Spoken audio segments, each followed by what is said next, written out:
শুভেন্দু অধিকারীর আত্মসহায়ক shoot out মধ্যমগ্রামে চলল গুলি, নিহত হলেন বিরোধী দলনেতা শুভেন্দু অধিকারীর আত্মসহায়ক।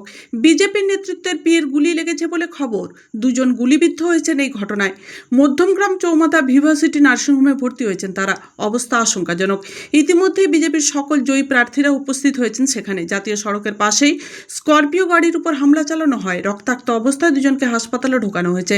চরম উত্তেজনা ছড়ানোর আশঙ্কা, শুধু সময়ের অপেক্ষা। শুভেন্দু অধিকারীর আত্মসহায়ক চন্দ্রনাথ রথকে গুলি করে খুনের অভিযোগ মধ্যমগ্রামের দোহারিয়া এলাকায়। বাইকে করে এসে দুই দুষ্কৃতী গুলি করে পালায় বলেই অভিযোগ। চন্দ্রনাথের পাশাপাশি গুরুতর জখম হয়েছেন গাড়ির চালকও।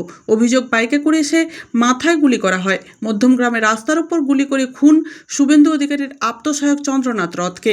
দীর্ঘদিন ধরে শুভেন্দু অধিকারীর আত্মসহায়ক হিসেবে কাজ করেছেন তিনি। বুধবার রাতে মধ্যমগ্রামে গাড়ি ঘিরে পরপর গুলি চালানোর অভিযোগ উঠেছে। চন্দ্রনাথ রথ মারা গিয়েছেন। আরেকজন গুলিবিদ্ধ অবস্থায় নার্সিংহোমে ভর্তি। মধ্যমগ্রাম চৌমাথা ভিভাসিটি নার্সিংহোমে ভর্তি রয়েছেন। ইতিমধ্যেই বিজেপির সকল জয়ী প্রার্থীরা উপস্থিত হয়েছেন সেখানে। জাতীয় সড়কের পাশেই স্করপিও গাড়ির উপর হামলা চালানো হয়েছে। এই মুহূর্তে কৌস্তব বাগচি, পীযূষ কানোরিয়া, শঙ্কর ঘোষ, শঙ্কর চট্টোপাধ্যায় সহ একাধিক বিজেপি বিধায়ক উপস্থিত হয়েছেন সেখানে। চরম উত্তেজনা ছড়িয়েছে এলাকায়। নমস্কার, আপনারা দেখছেন মহকুমা টিভি ঘাটাল।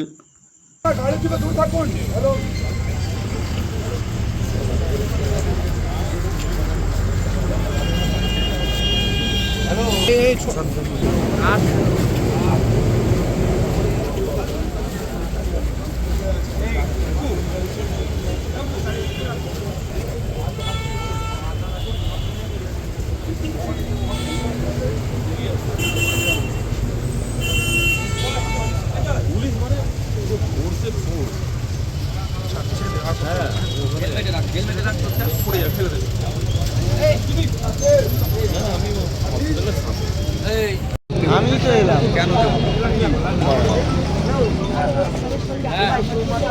আমি করছি আমি তোকে সব ফেলে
অভিষেককে বাড়ি থেকে বার করবো।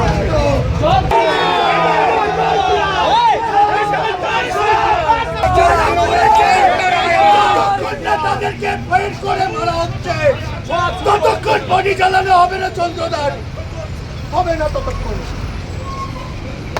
সাধারণ কর্মীগুলো সারা পড়ে পড়ে মার কাছে তারা বলছে কোনো বাধা আর মানবো না এবার।